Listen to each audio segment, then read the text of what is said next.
This episode was recorded prior to the passing of Queen Elizabeth II.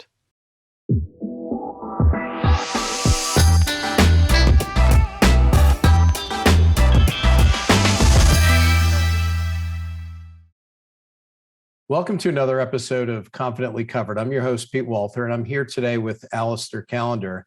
And we're going to talk about yacht chartering and ownership and so much more. Alastair, great to have you here today. Thanks very much, Pete. Great to be here, and thank you for the opportunity this afternoon to speak together. Maybe, Alastair, if you wouldn't mind sharing with our audience a little bit of your background, and shortly after that, we'll get into your journey of how you became the Yacht Tailor. Yes, my name is Alastair Callender. I'm originally from England, as you can probably hear, and now I'm based in Southeast Florida. I've been here for about 10 years. I design priceless memories on board the world's finest yachts, and I also help clients move into yacht ownership and also advise on philanthropy, which is one of my other passions. I'm the only yacht charter vacations and sales expert that's won international awards in sustainability from the Condé Nast Traveler Innovation and Design Awards. The same night, Apple, Virgin Galactic, and Zaha Hadid were fellow winners. I also won Excellence in Innovation from the International Super Yacht Society in 2010. But yeah, it's great to be here. Thank you for the opportunity, and I look forward to our conversation. That's a terrific introduction. And Alastair, maybe you could indulge us and give us a little bit of insight into that journey from you as a young boy and your first dinghy to, all the way to becoming the yacht tailor, if you will. It's a great story, and I think our audience would really appreciate hearing it. That's very kind. Yeah, thank you. My passion for yachts and all things nautical started as a little boy. I was 3 years old when my parents bought a little sailing dinghy. It was 14 feet. And I learned to sail from my dad. My brother and I loved sailing throughout the years. And it's very special, actually. Just last year, I took my 3-year-old little boy back to the south of England. He was wearing my old life jacket in the same dinghy with my dad. And that was a very special moment for 3 generations, my son, daughter, and wife to join me. So that's where it all began. And then I was very fortunate to meet Sir Peter Blake. He was one of my personal mentors. He was also the world's greatest yachtsman. Sadly, he lost his life in 2001, but he left a mark for me. And he talked a lot about sustainability and how we've got to do all we can to help with our footprint and the planet as a whole. And so that fueled my passion for combining sustainability and yachting. And so yes, that took me to university. I studied a 4-year degree in boat design, BA honours with professional enhancement in England. I worked at various companies during that time, and then launched my first business in 2008. And off the back of that, I've won various international awards for my design work of Soliloquy, the super green super yacht. And it was to try and prove a point to the world that you can have eco luxury, you can have the most luxurious item on the planet, but also do it in a sustainable way. And I tried to express that it no longer has to be viewed as an oxymoron, and it is possible if it's done in the correct holistic design approach. And so, yeah, that was my sort of foray into the yacht industry. Still enjoy my sailing days. And then, I was very fortunate to then accept a position and moved over to the United States, where I'm sitting today in Southeast Florida. I helped launch a shipyard over here, and they build yachts from 70 feet to over 200 feet now. I was the creative and marketing director. So that was fun. And then moved into the yacht sales and charter vacation sector of the market. And as I said a little earlier, it's been a great experience and thoroughly enjoyable. It's great I can combine my passions for yachting, but also in my other seat, I can join the dots with my philanthropic work. Well, thanks for sharing that, Alastair. That's a heck of a story, from a young boy with a 14-foot dinghy to a 270-foot super yacht. I love that. Maybe this would be a great time to pivot and talk about the super yacht industry. How big is the industry? what are some of the interesting or defining demographics of the industry, and some of the observable trends that are occurring in the super yacht industry?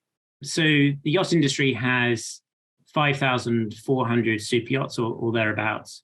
Now, super yacht is classed as a yacht over 100 feet or 30 meters. And we had about 154 new yachts launched last year in 2021. And so it's a growing industry. And 14% of the industry is sailing yachts. So it's a small percentage, yet a very important one. Some of our clients enjoy sailing and motor yachts.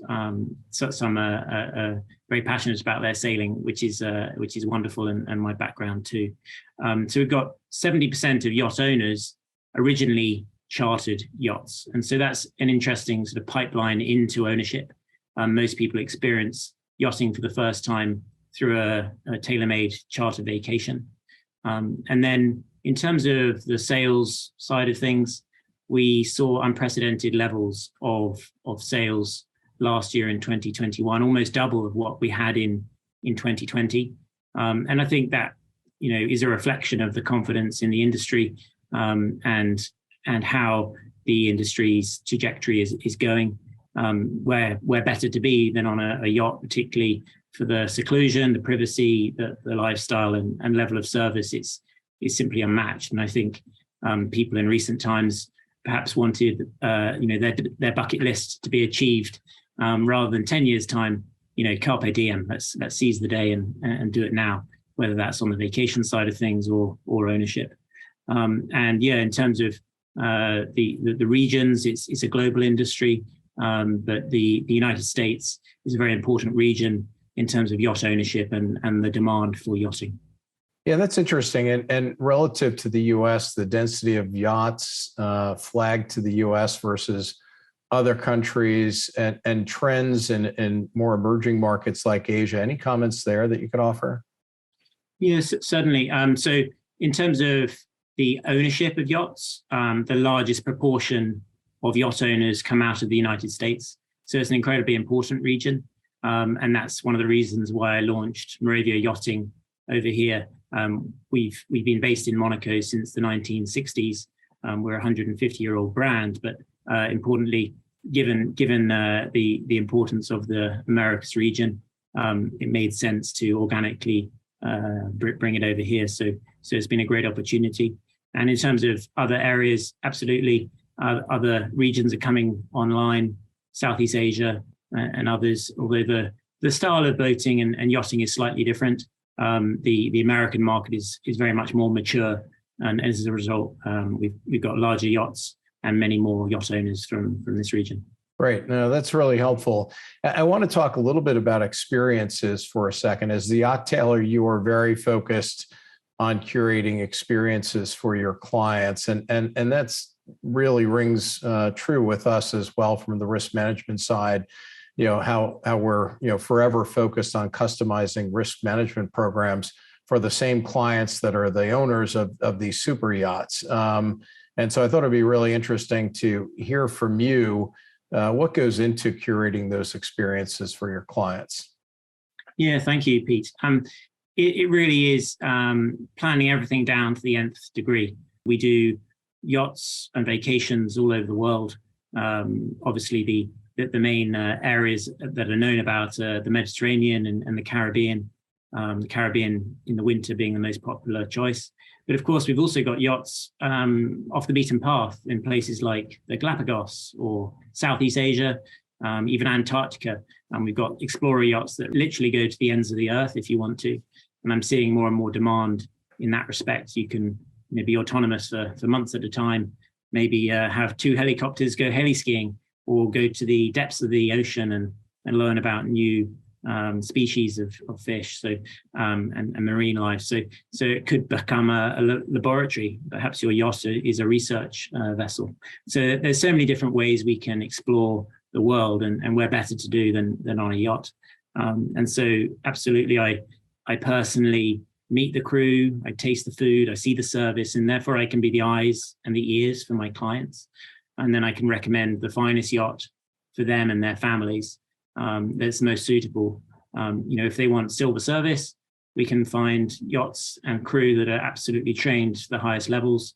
Perhaps you need wine pairings and 9 courses, no problem. But equally, I've also got clients who love just to have family style barbecues, very relaxed and help yourself. So it's something for everyone, and it's a wonderful experience regardless of the size of yacht or the level of yacht. And I think also I'm seeing more and more demand in terms of the annual meeting of family offices, of the corporate meetings and annual meetings where people might choose a yacht for the venue. Obviously, it's the most private and secluded place on earth to be, on your own private floating island. But of course, you also have that experiential aspect to your annual meeting. And so that's a really exciting growth that I've seen in demand, and certainly in terms of inquiries is speaking to the single family offices that want to do their annual retreats on a yacht. Oh, that makes a ton of sense. And I love the experiential nature and the art of the possible there in terms of this big world and so many places to explore and to create that intimate setting for families to do that important work. So that's really neat to hear about that.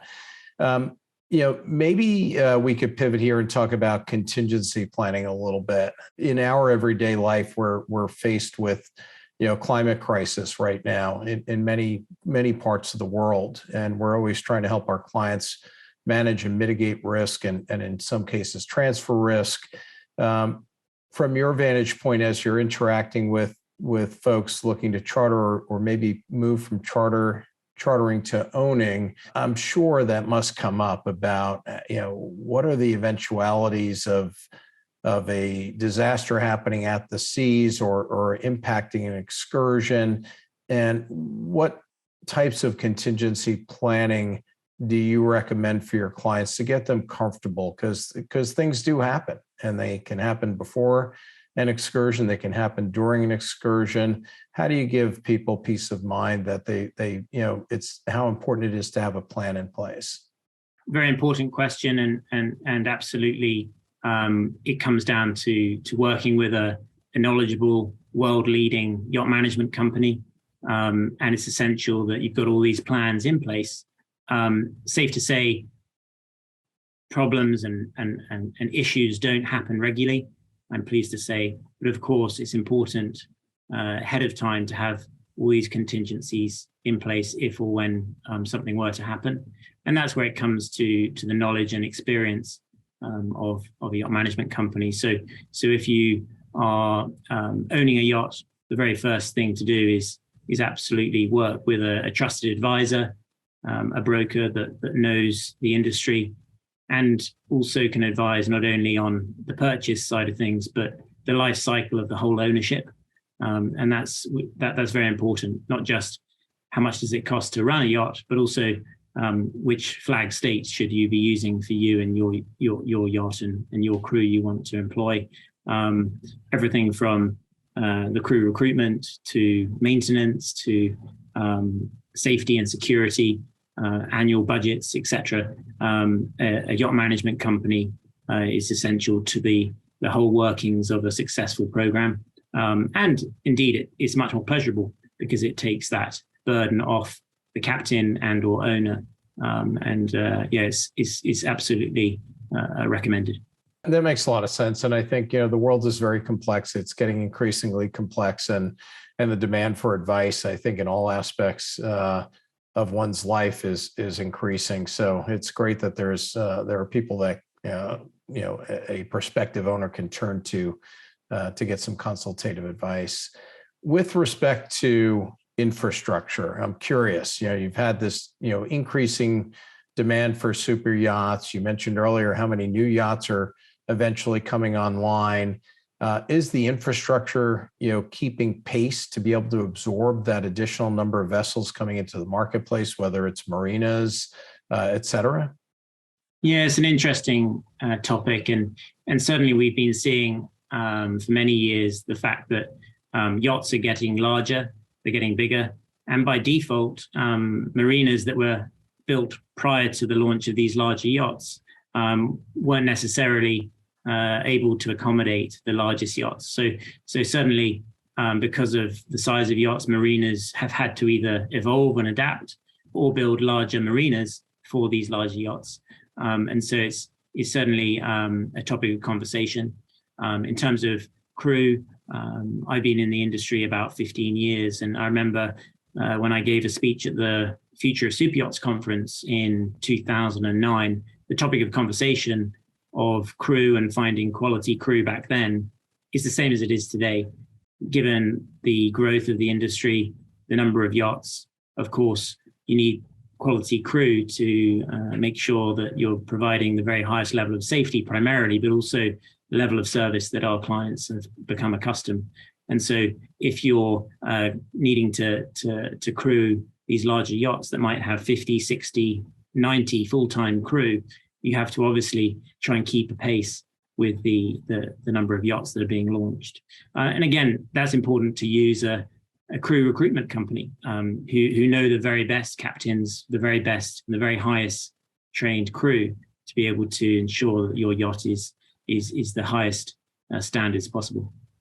Yeah, it must create an interesting dynamic because I imagine there must be parallels between the airline industry and the yachting industry when it comes to labor shortages and demand for crews and disruption of services and whatnot. And I think it's true from a prior conversation that we had that if your super yacht is flagged to the U.S., that creates certain restrictions, right, or requirements that one must meet. Can you explore that a little bit? Yeah, of course. So you're right. If you've got a US flagged yacht, you have to employ a US crew. And so inevitably, what we're talking about just above, where you've got a shortage of quality crew, if you're already in that situation, and then you're picking from a smaller pool of crew that are qualified on a US flagged yacht, of course, it can be more challenging, not impossible by any means, because obviously through relationships and building a database of the very best crew, we can find solutions. But it certainly is one aspect to consider when choosing a flag and where you flag your yacht. Alastair, those are great insights. So in a few minutes there, we talked about the increasing demand for super yachts, which is terrific, how that is testing the established infrastructure to support the industry, and the labor shortages that are challenging the industry, probably globally would be my guess. I'd love to get your insights into the impact of supply chain issues and inflation when it comes to an owner who could either be retrofitting an existing yacht, an owner who is building a new yacht, or an owner who is restoring a yacht that was damaged in any number of ways. Could you provide some insights? Yeah, great question, Pete. I think it's important to note the yacht industry is not alone. Of course, the global economy is interconnected, and so we've got various supply and material shortages. And so that does impact yachts. Certainly yacht refits, as I was saying earlier, we've seen more yachts than ever before having been purchased last year. And as a direct result, there's more yachts that are looking to have a refit. Often a yacht owner likes to put their own stamp on their interior, perhaps do a new interior design, or indeed, extension or exterior changes.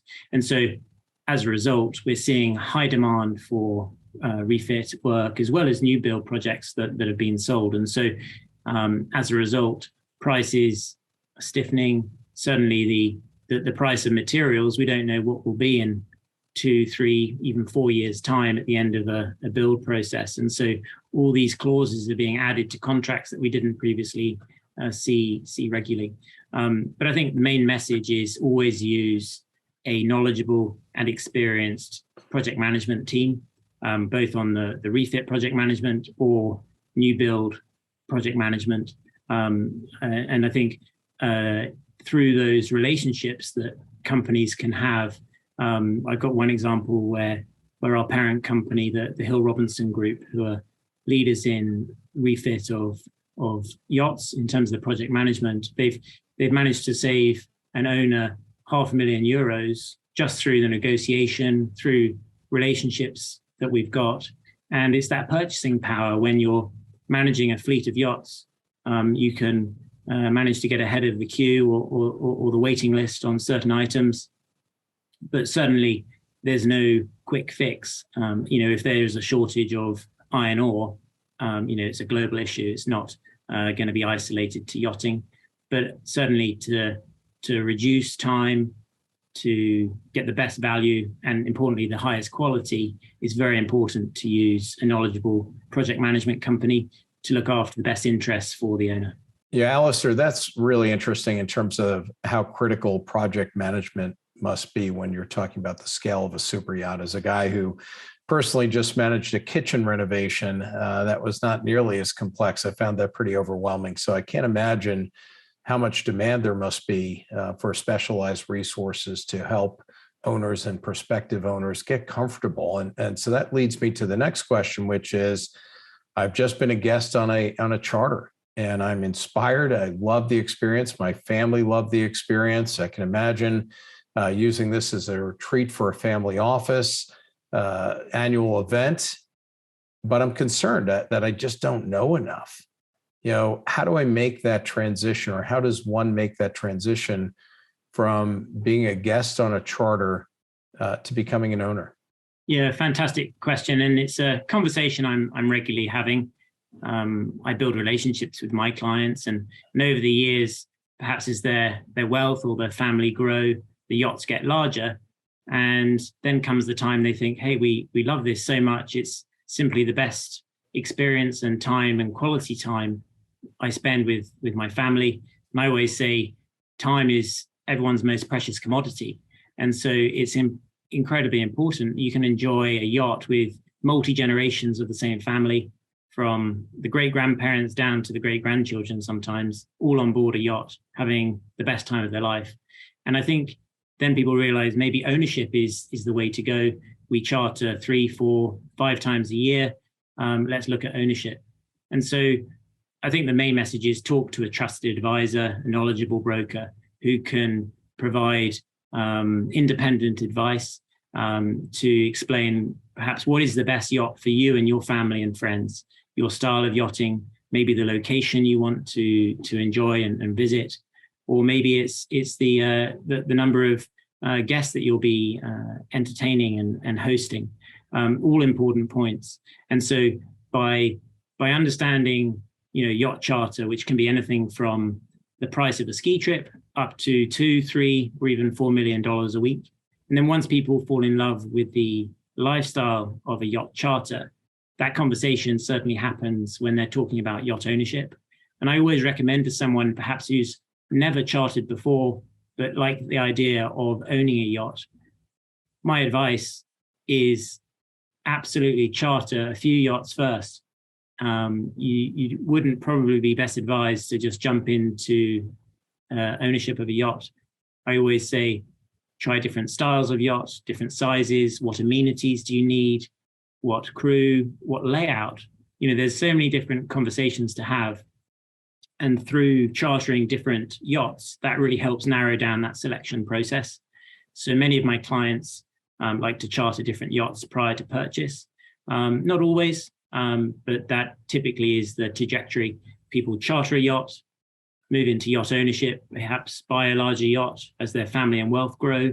And then maybe towards the end of their yachting career, they might be looking to build a new custom yacht in the north of Europe for 4, 5, or 600 million euros. So that's typically the trajectory. Yes, so charter is where people tend to experience it for the first time. And in terms of the average price point in 2021, statistically, it was about $12 million for the price of a yacht. But that said, I've been involved directly in deals that are as about the price point of a $1 million up to over $200 million secondhand yachts. And so there's a large proportion, a large spread, and it's working with a broker that can advise you to make sure it's all perfect for you and your family. That's terrific insight, and really appreciate you sharing that, because it's not information that's probably super easily accessed by many people. I'm curious, with your background in sustainability and the success you've had there and the awards that you've won, and knowing our client base is becoming increasingly focused and passionate about the subject of sustainability. Tell me how those two intersect in this moment in time. Great question, and something I'm very passionate about. I've been public speaking on the subject of sustainability and yachting for about 15 years, and it's something very close to my heart. And I think because the demographic of yacht owners and charter guests are statistically getting younger, perhaps in their 30s or even 20s now, maybe the topic of conversation around sustainability is becoming more important to owners and charter guests alike. And certainly from my perspective, if we can do all we can to minimize any detrimental environmental impact, I'm doing my due diligence. So even if yachts have been launched that don't have the state-of-the-art technology already, we can certainly look at offsetting carbon footprint. We can look at what products are being used to mitigate any damage to the world's oceans. Because essentially, if we don't have a beautiful planet, if we don't have pristine oceans, there would be no yachting industry. And so we are a key stakeholder in the whole process. And that aside, I'm a passionate believer in ocean conservation and the importance of sustainability. And through my work of Soliloquy, the Super Green Super Yacht, I did try and prove a point to the world. You can have both eco and luxury in the same sentence. And so I've had some great conversations with the various clients around the world over the years. And I'm pleased to see that perhaps my design was 10 years ahead of the curve back in 2008, 2009. But it's wonderful to see that yachts now are becoming more sustainable. And the topic of conversation is on the table. But I think it's certainly my responsibility as an advisor and guide to clients is to keep that topic front and center when they're talking about new build projects and what types of propulsion and techniques we can do. My design uses the power of the wind and the sun, so you can propel the yacht with zero emissions, and perhaps even sell the solar energy back to the grid when it's in surplus. And so there's definitely ways and means of doing it if you're doing a holistic design approach. And so these topics of conversations I'm enjoying, I'm having more regularly. And absolutely, I hope we'll see a zero emission super yacht launched in the near future. That's really exciting to hear, and it's great that you hung in there. And even if you were ahead of the curve, it must yield a lot of gratification for you to see this convergence of your why. The things that really matter deeply to you, converging along with your career and this passion of our shared clients. That's pretty neat. And that's a natural segue into philanthropy. I know philanthropy is really important to you, and you've got this terrific platform that's getting stronger and stronger. And it's wonderful that you're committed to using that to create great outcomes. Maybe you could share a little bit about that. Yeah, thank you so much. Every opportunity, I love shining a light on various charities that I've been supporting over the years, whether it's in sustainability or ocean conservation, children's adoption or anti-human trafficking and all these important causes. And I realized about a year and a half ago, I was invited to one of my clients' private island in the Caribbean, and they said to me, write your own eulogy. And it was a very humbling experience and quite emotional experience. And what I soon realized was this helicopter vision of what do I want to achieve by the time I'm 100 years old or the time I pass away. And then you got to work back. What do you got to achieve in the next 20 years, the next 10 years, the next 6 months in order to achieve that bigger why? And through that process, I realized, hey, I'm sitting in this wonderful seat. I'm building trusted relationships with the ultra high net worth community. Perhaps they own super yachts. Perhaps they enjoy charter vacations with their family, or indeed, networking with other fellow philanthropists. And I've realized, hey, I can join these dots. I can make such a difference. I can't write $1 million checks, but I know several people that can, and they do regularly. And so for me, it's been an incredibly rewarding process and enjoyable process where I can use my network of philanthropists and people that want to do good. And we can shine a light onto these important causes. One example is where I was asked to recently give a speech to the United Nations NGO Committee for Sustainable Development. And I was talking about my design of soliloquy and super green, super yachting and what we can do in sustainability. And they've now asked me to be an honorary advisor to them.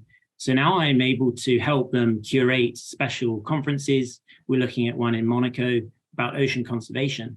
And so through my network of yachting enthusiasts, there's a direct synergy with those that want to support the very best and brightest when it comes to ocean conservation. And so having these conversations are wonderful, and I really enjoy joining those dots and making those introductions. Another example is I'm very honored to become the official partner to the Queen's Commonwealth Trust.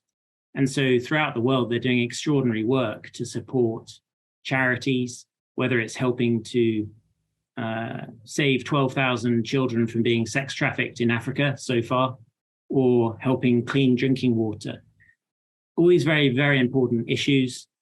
They're supporting charities that are already doing great work on the ground through young leaders that are making such wonderful impact. And I am a believer of supporting charities that do the greater good.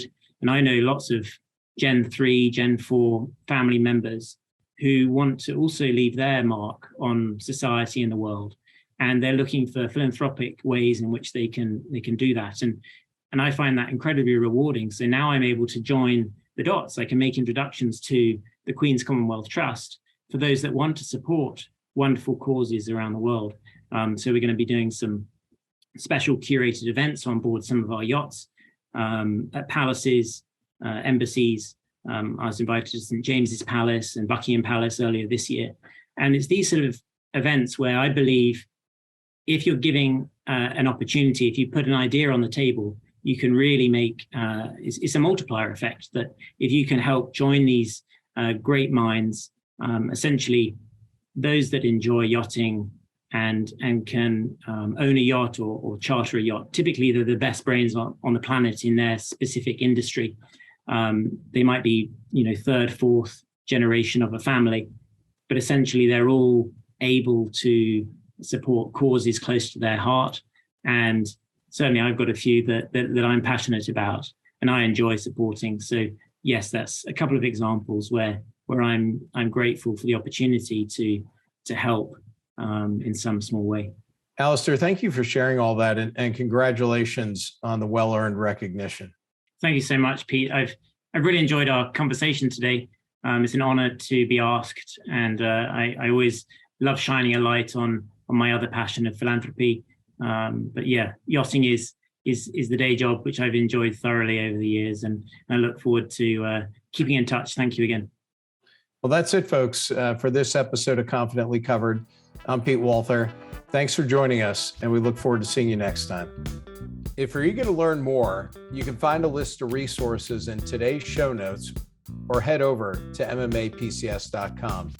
If you enjoyed this episode, be sure to leave us a kind review, like, and subscribe so you know when we release new episodes.